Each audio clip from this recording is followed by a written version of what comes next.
Hamıya salamlar. Bu günləri balıq ləvəngini tavada qızartmasını sizinlə paylaşıb bölüşürəm. Balıqları turşulamışam. Demək, turşuya acı su qatıram. Cücəni turşuladığım kimi su, istiot, duz və bişirməmişdən 2-3 saat əvvəl, təqribən 2 saat əvvəl duzlayıb turşulayıram ki, balıq öz turşunu özünə çəkmiş olsun, dadı özünə çəkmiş olsun. İçindən çıxan kürünü bir qaba qoyuram ayrıca və bir də ki, hazır ləvəngi. Ləvəngini bilməyənlər videonun altında paylaşacağım linkini, hazırlamaq istəyənlər oradan istifadə edə bilərlər. Acı unu götürürəm. Demək, bunu həzin odda bişirirəm. Tavanı qoyuram. Qaz sobasını, əgər sizdə qazdırsa qaz sobasını və yaxud da ki, elektrik sobasının üzərinə biraz qızsın, istilənsin. Balığın kürüsünü ləvəngi ilə qarışdırıram. Duz, istiot vurmuram. Çünki ləvəngi artıq duz və istiotla vurmuşam. Və qarışdırıram. Mən balıq üçün ləvəngi hazırlayırdım. Cücədən fərqli olaraq balığın ləvəngisindən biraz soğanı müəyyən qədər çox vururam. Toyuqdan fərqli olaraq.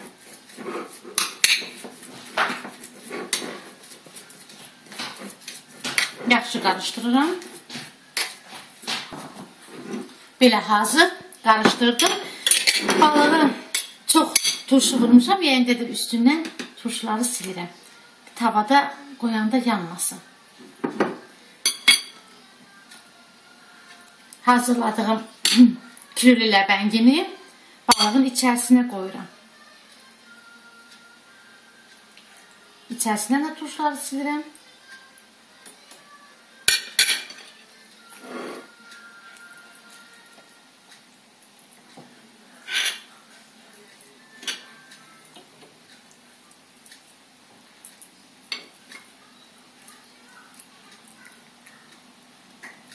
İçərisinə doldururam. Bir də ki, qulaqlarını açıram belə.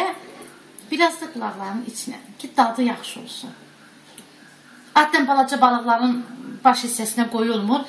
Mən xoşlayıram deyənə biraz qoyuram. Belə. Bütün balıqların içərisini doldururam.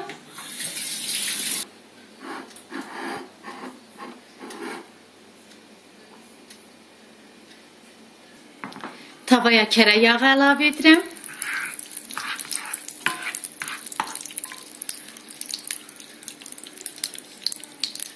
Həzin odda bişirirəm dediyim kimi.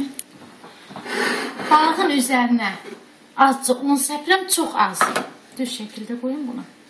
Un səpirəm.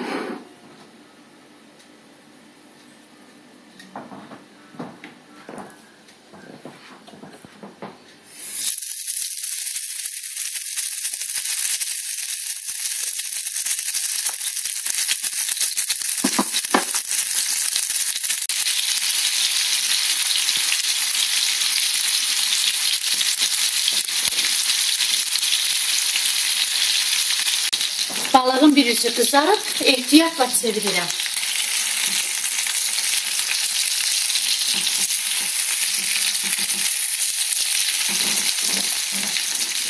Belə.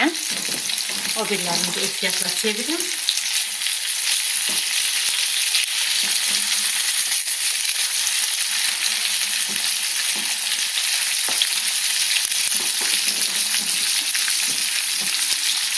Bugün balığı qızartdım, kürülü ləvəngisi ilə bir yerdə. Artıq o bir üzü də qızarıb. İyi elə qəşəng gəlir, adama ləzzət verir. O bir üzü də qızarandan sonra, əgər evdə nar varsa, nar dənələrini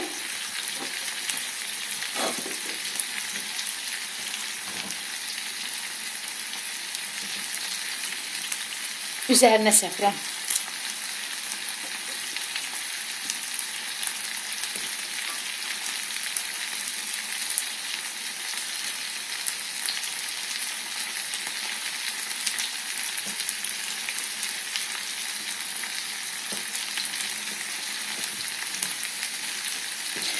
Səpəndən sonra 2-3 dəqiqədən sonra tavanı qaz sobasının üzərindən endirirəm. Artıq yeməyimiz hazır. keşniş, göy soğan, qəşəng salat hazırlayıb yemək olar. Bugün də bişirdiyim bu qədər. Sizinlə paylaşdım, bölüşdüm. Siz də bildiklərinizi mənə yazmağı unutmayın.